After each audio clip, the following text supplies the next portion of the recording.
kaligtasan. Pinupuri ka namin, Panginoong Hesukristo.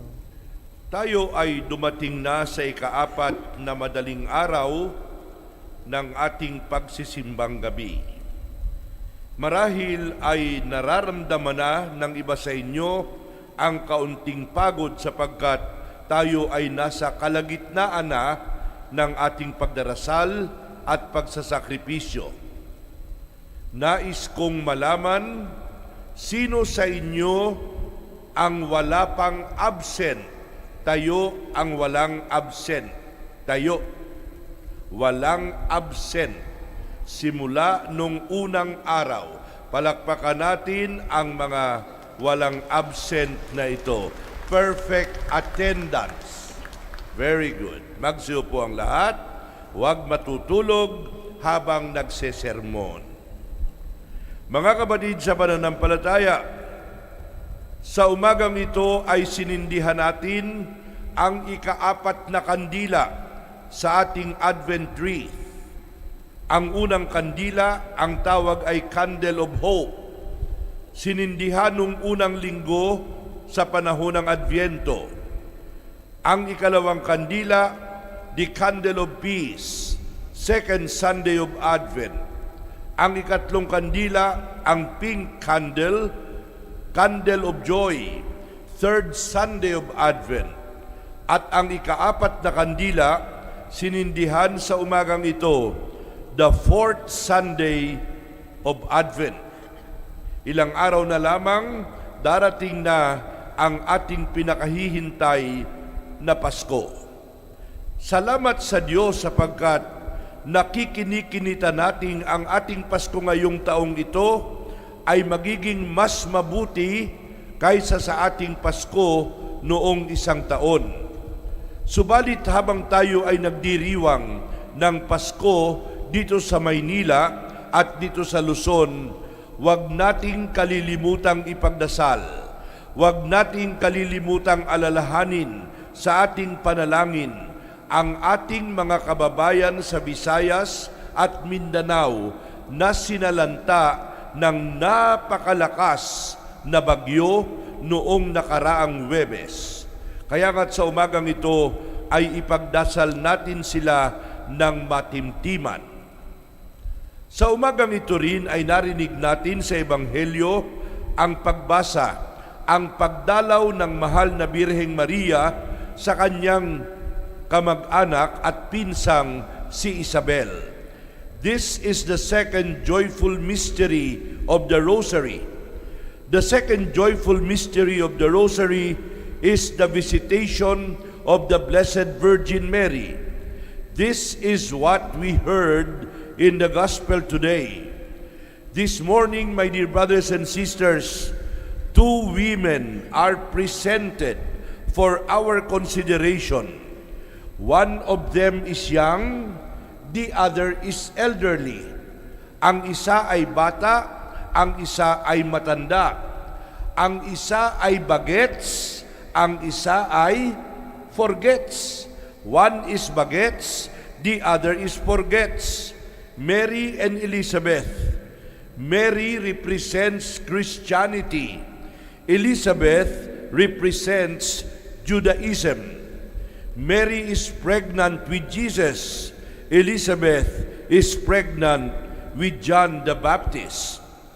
Today, my dear brothers and sisters, the focus of the gospel reading are not the two children, not the two infants in the wombs of their mothers. The focus of our gospel are two important women in the history of salvation. They are at the center stage. They are the focus of our consideration, literally at the center. Two women who have been promised birth by means of divine intervention. Naalaala ko noong ako ay nag-iisip-isip pa at habang pinagninilay-nilayan ko ang pagdalaw ni Maria sa kanyang kamag-anak na si Isabel. Maniniwala ba kayo na ang biyahe ni Maria papunta sa mga kina Isabel at kina Zekaraya ay napakalayo. Mary traveled from Nazareth in Galilee to the hill country of Judah near Jerusalem, bearing the Holy Child in her womb. Believe it or not, it was a very long journey. It was a journey of about 100 miles. Napakalayo ng 100 miles. Siguro ay parang Manila at Baguio. Parang imposible kung iisipin mo sa isang batang babaeng nagdadalang tao ang magbiyabiyahe, ang maglalakbay mula Manila hanggang Baguio. Alalahanin ninyo, noong panahong iyon, wala pang Victory Liner. Noong panahong iyon ay walang masasakyang grab o kotse. Noong panahong iyon, ni tricycle ay wala. Ang sinasakyan ng mga tao ay hayop. Kaya nga't ang mahal na Birheng Maria ay nagtiyaga na pumunta at maglakbay papunta sa tahanan ni Elizabeth at Zekaraya upang ang mag-asawang ito ay kanyang dalawin at ang mag-asawang ito ay kanyang bigyan ng kanyang suporta.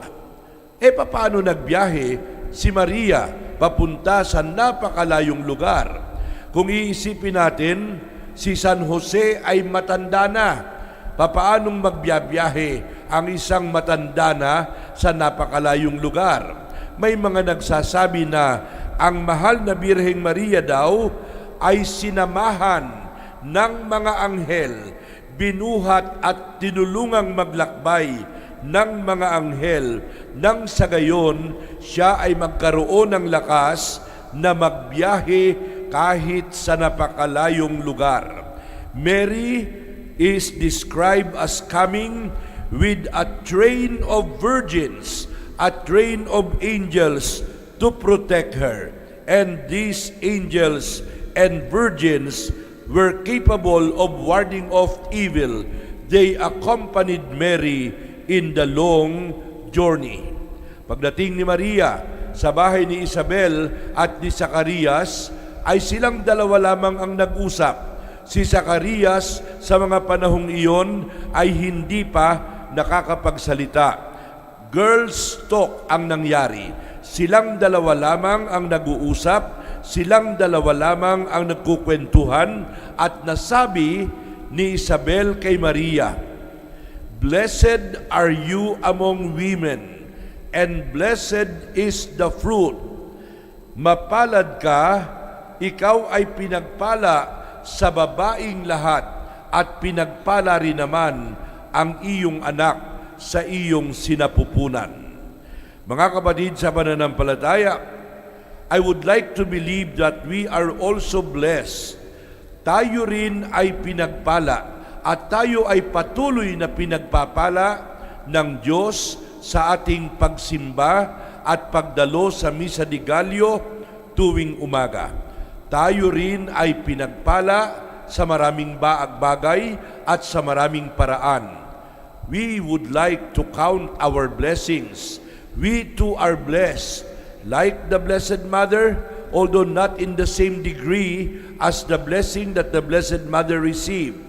But we too are blessed by God. Tayo rin ay pinagpala, tayo rin ay binibiyayaan ng malalaking biyaya, lalong-lalo na ngayong panahon ng Kapaskuhan. Hari nawang makita natin ang ating pagpapala. Hari nawang makita natin ang mga biyayang ating natatanggap mula sa Diyos araw-araw. Kayo at ako, tayo rin ay pinagpala. Amen.